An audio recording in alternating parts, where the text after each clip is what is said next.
La seguí.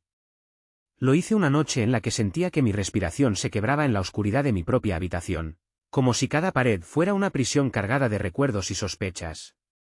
Me levanté de la cama, sin encender la luz, con el pecho ardiendo de ansiedad. Había notado demasiados silencios y evasivas en ella últimamente, y aunque nunca pensé que mi esposa fuera capaz de traicionarme, mi cuerpo ya gritaba la verdad que mi mente se negaba a aceptar. Salí de casa con paso silencioso. El aire de Seattle, frío y húmedo, se metía por mi abrigo. Avancé entre las sombras, siguiendo el rastro de su auto. Su olor, su perfume, su esencia, todo se unía para guiarme a un punto donde la noche parecía más densa. Ella se detuvo en un lugar discreto, una calle lateral sin farolas. Mi corazón palpitó con tanta fuerza que temí que me oyera.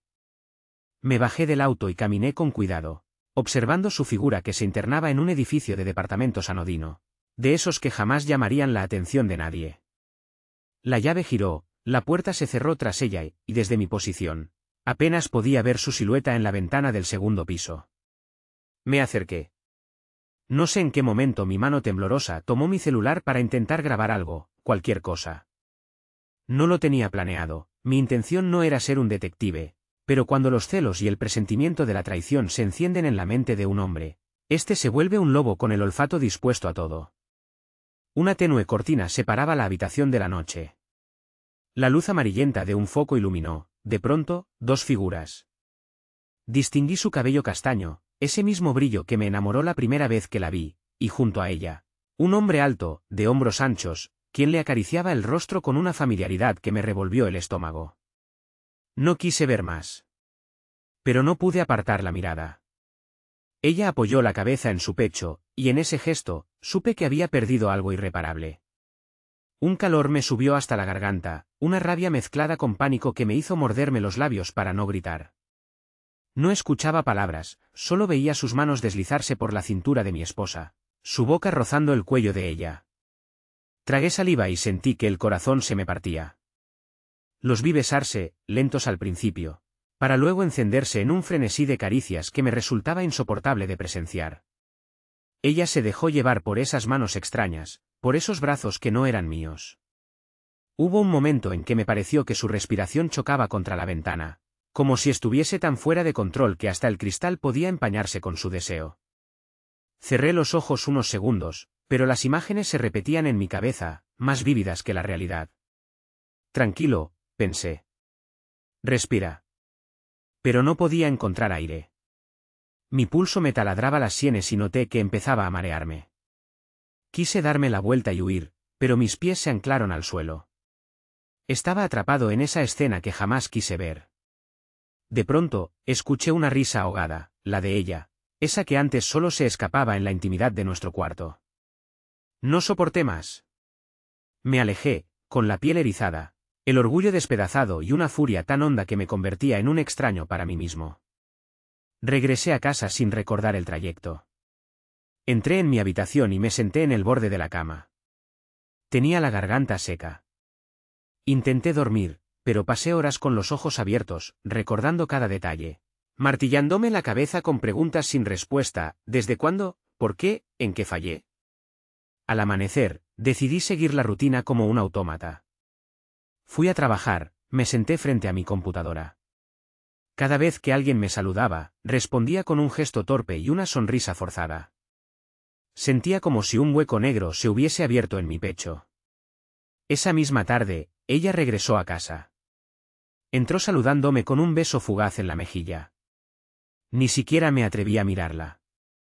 Yo, que solía abrazarla y preguntarle cómo estuvo su día, permanecí en silencio, con la cabeza baja. En mi mente, veía sus ojos brillando para otro, sus labios que ya no me pertenecían.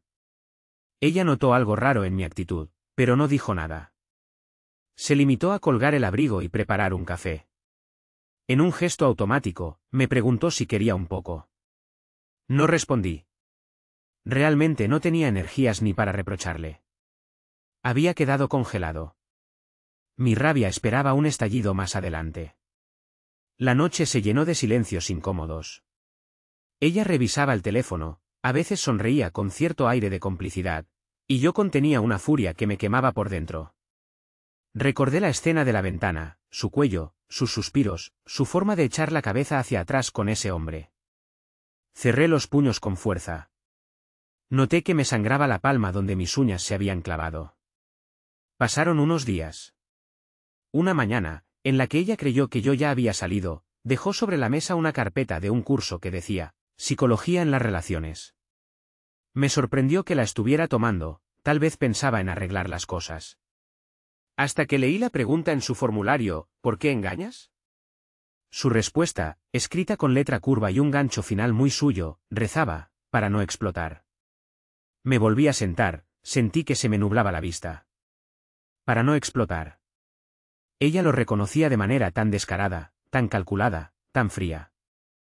Una suerte de confesión lisa y llana, y aún así, lejos de la culpa. Guardé silencio, volví a colocar el papel donde estaba, como si no hubiese tocado nada. Me quedé ahí, respirando despacio, decidido a que esta vez no haría una escena. En vez de reclamar, fui a mi estudio y cambié la contraseña de mi correo electrónico por no-confío. Fue mi propia forma silenciosa de marcar un límite. Ese día, nuestra convivencia empezó a volverse un teatro. Ambos éramos actores fingiendo normalidad.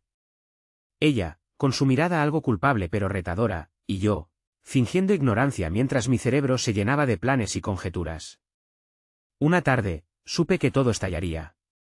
Me llegó una notificación de que ella había manipulado algo en nuestro correo familiar. No me importaba el contenido. Lo que me enfurecía era que ya no había respeto por mis fronteras. Entonces, sin levantar la voz, con la misma calma mortal con la que uno jala de una soga para asfixiar, le presenté la demanda de divorcio. ¿Por qué tan drástico?, me preguntó con un temblor en la voz. No contesté. Solo la miré. No me importaba discutir, lo único que deseaba era arrancarme esta herida de una vez. Le entregué los papeles y me marché. Sin un grito.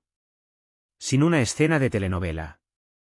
Pero el juez, por alguna razón que solo podría llamarse humanitaria, nos sentenció a un programa de terapia familiar. Asistimos, tan forzados e incómodos que el aire de la sala nos arañaba la piel. La primera sesión fue casi un monólogo de la terapeuta. Mi esposa iba con un chal que, según recordé con algo de amargura, yo mismo le había comprado en un viaje a Seattle cuando nuestra ilusión todavía parecía intacta. Nos sentamos en sillones individuales, separados por una mesita. Ni siquiera nos mirábamos. Cuando la terapeuta preguntó qué nos había llevado a ese punto, me contuve de soltar toda la verdad con furia. Fingí amabilidad, hice algún comentario ligero. Ella intentó esbozar disculpas vagas, interrumpidas por defensas que no lograban sostenerse. Me observaba con un ruego silencioso, como si esperara que yo terminara su frase y la absolviera de sus culpas. Pero mi corazón ya no tenía compasión. Cada vez que ella se relajaba un poco, soltaba un dardo. ¿Recuerdas cómo decías que era aburrido estar conmigo? ¿Te acuerdas cómo, en plena cena de aniversario, no soltabas el celular? ¿O cuando me dejaste solo la noche de mi cumpleaños para ir con tus amigas? Pequeños puñales con filo quirúrgico. La terapeuta notó mi juego, pero no lo detuvo. Me limité a sonreír con una calma glacial. Ella se retorcía en la silla. Perdón, es que yo, tartamudeaba, se justificaba, se enfadaba. La miraba sin una pizca de ternura. Me pregunté si alguna vez volvería a sentir el menor atisbo de afecto por esa mujer que alguna vez fue mi sol. En la penúltima sesión, la terapeuta insistió en que buscáramos nuestras motivaciones más profundas. ¿Qué te hizo sentir traicionado?, me preguntó, con voz suave. Tuve ganas de reír amargamente. Todo respondí con sequedad. Ella apretó los labios y desvió la mirada.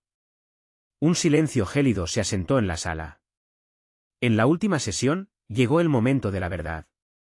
La terapeuta nos miró con cierta compasión profesional y preguntó, ¿qué quieres ahora? Sentí como la mirada de mi esposa se posaba en mí, esperando que dijera, quiero seguir con ella o, necesito que me perdone. Pero no. Me levanté, respiré hondo y pronuncié en voz baja, quiero vivir. Sin culpa. Sin intentos de merecer algo que ya no existe. La miré de reojo.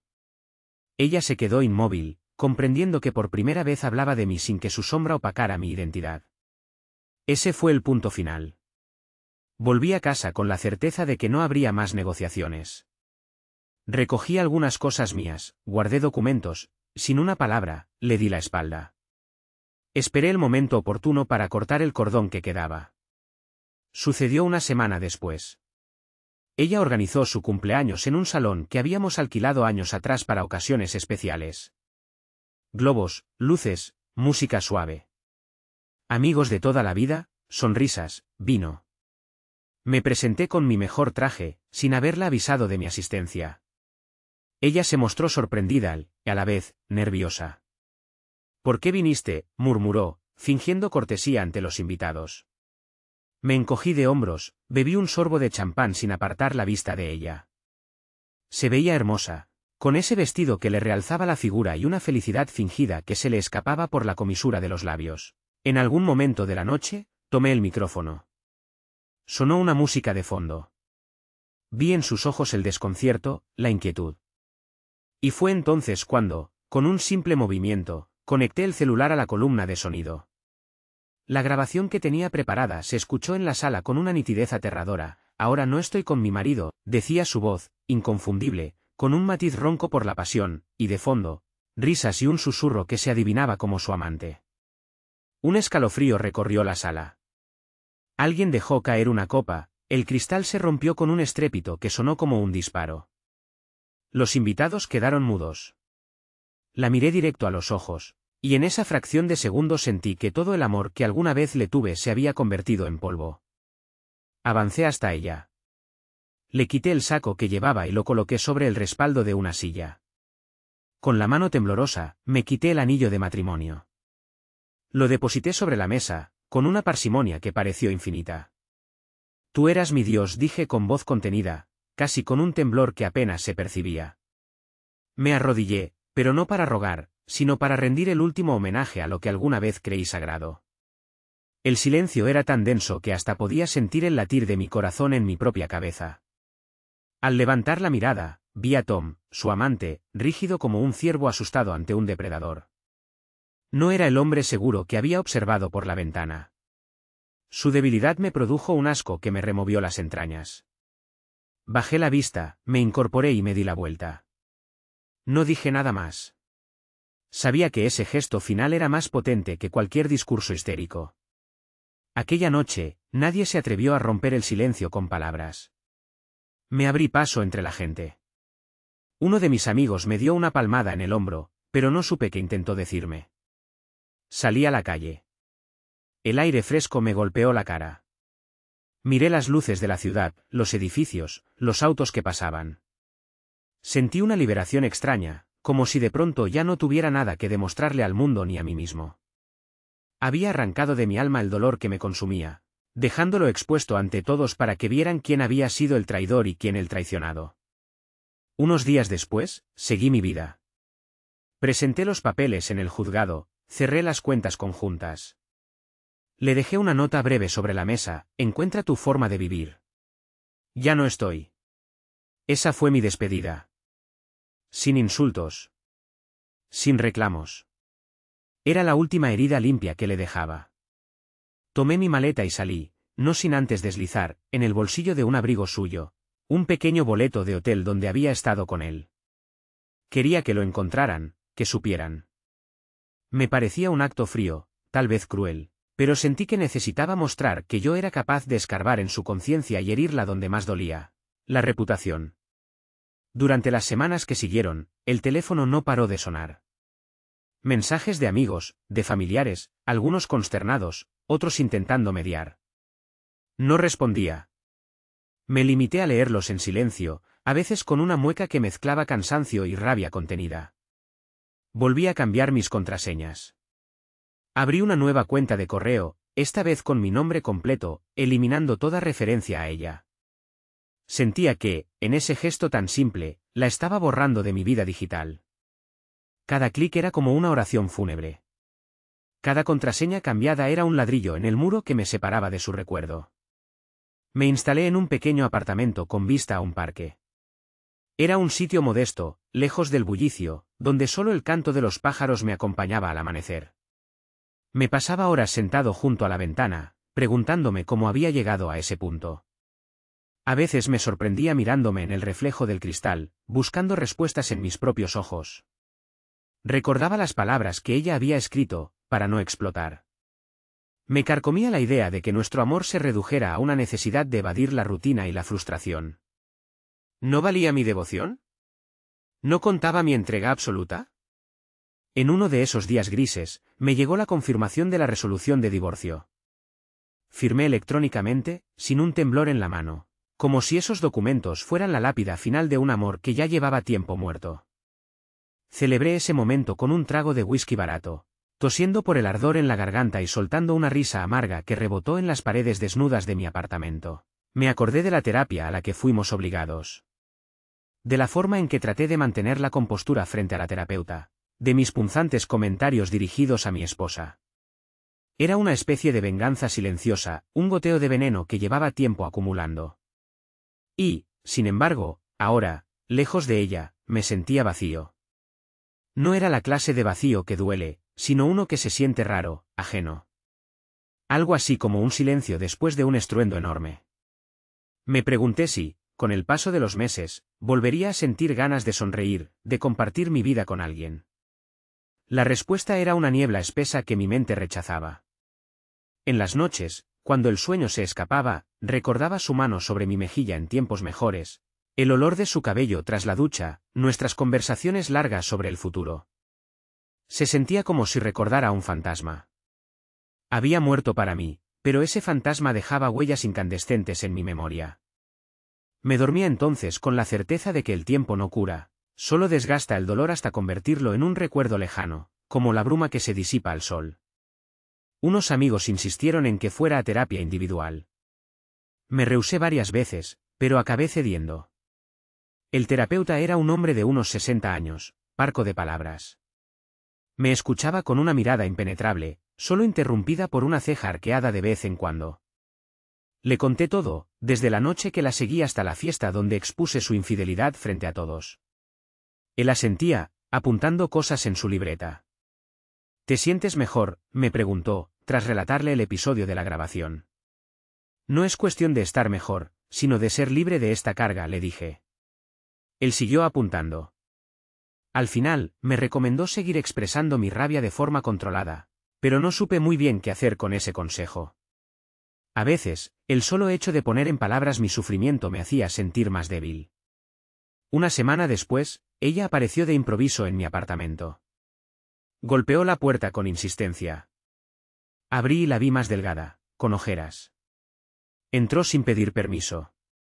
Necesito hablar contigo, soltó con voz temblorosa. Se paró en medio de la sala, nerviosa, como si buscara indicios de mi nueva vida. Si quieres una disculpa, esto ya no tiene sentido, dije, cortante. Ella se llevó las manos a la cara, como conteniendo el llanto. ¿Por qué hiciste lo de la fiesta?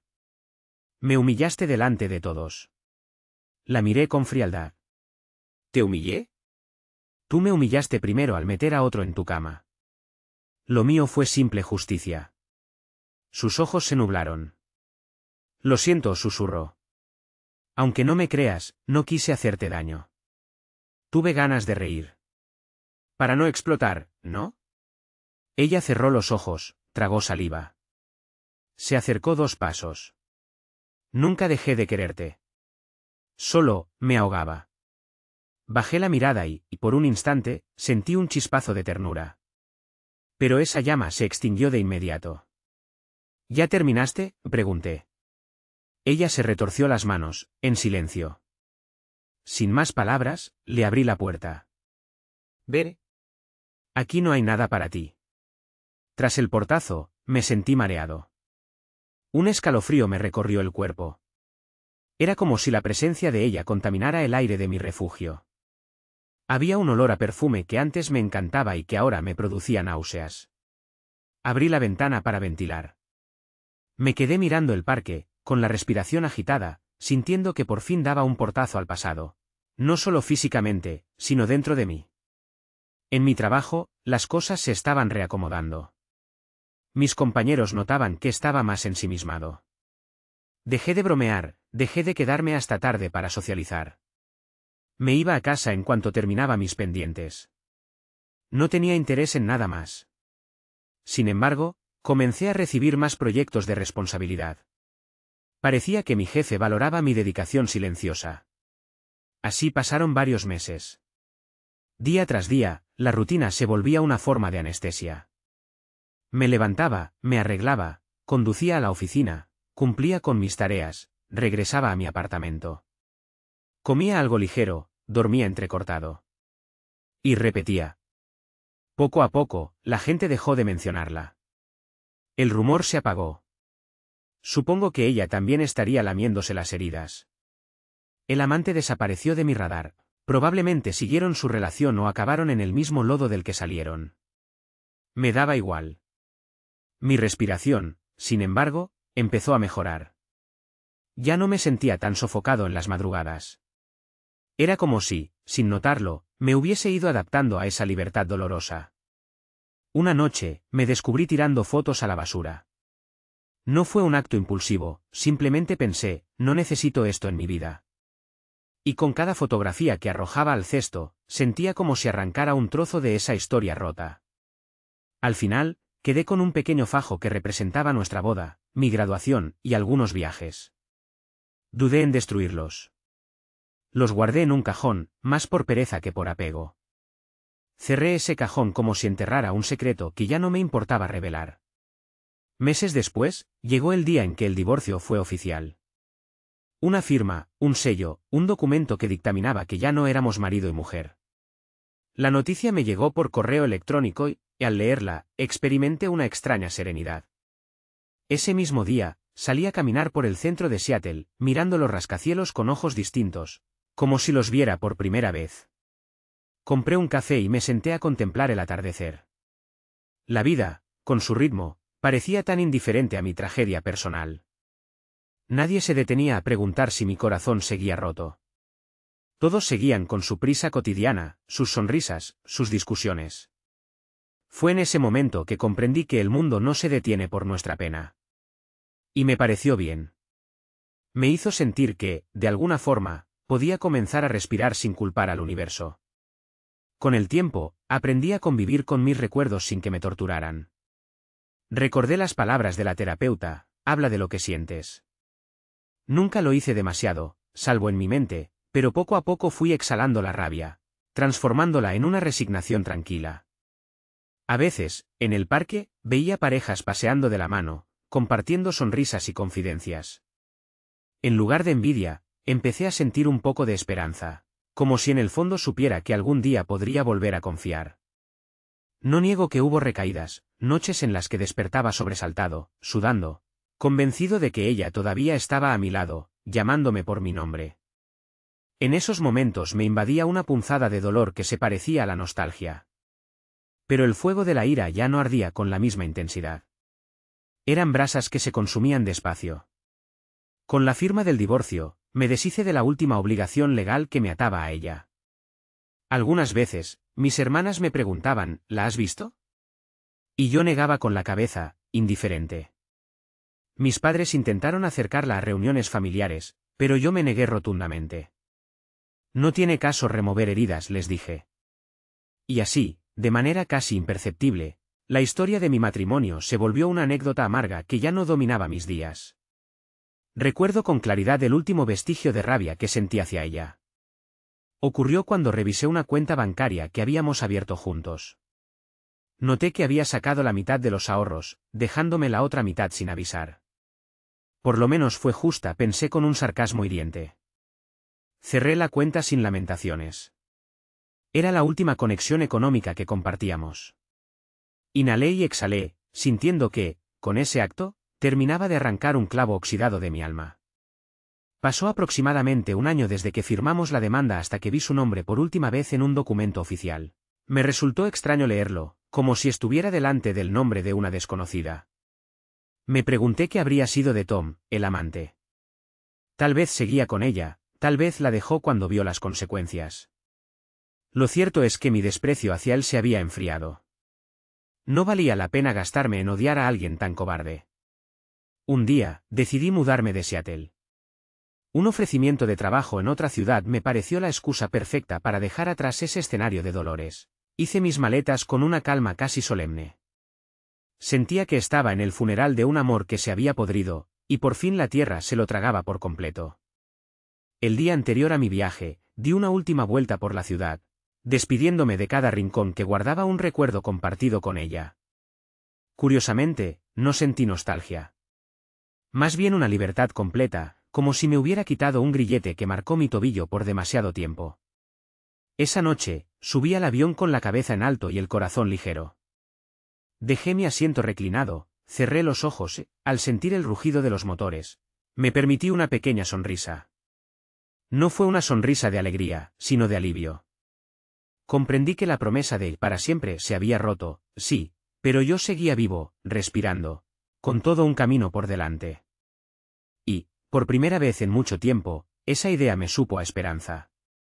El equipaje, tanto físico como emocional, quedó reducido a lo esencial, mi orgullo reconstruido, mi dignidad recuperada, mis metas intactas. Atrás quedaban la humillación de aquella noche en la ventana, los cuchicheos de los amigos en la fiesta, la imagen de mi rodilla en el suelo devolviéndole su propio Dios de carne y hueso. Ahora, era solo yo, sin culpa y sin cadenas. Cerré los ojos, mientras el avión despegaba, y sentí que mi pecho se expandía, tragando el aire con la tranquilidad de quien, después de un combate feroz, por fin encuentra la paz. Y supe que, en un rincón de mí, siempre habría una cicatriz. Pero la cicatriz dejaba de doler. El tiempo, pensé, no cura, el tiempo desgasta, borra los contornos de las heridas y las deja convertidas en marcas difusas. Yo ya estaba listo para caminar sin mirar atrás. La vida, desde ese instante, la tomé como un lienzo en blanco. Y así, con la respiración acompasada y la mente en calma, abrí una nueva pestaña en mi historia, donde mi nombre ya no estaría ligado al de ella. Yo sería, al fin, el protagonista de mi propia vida. Sin escenas, sin súplicas, sin traiciones. Solo yo, sosteniendo mi verdad y el futuro que decidiera forjar. Y esa fue la forma más pura de libertad que pude imaginar.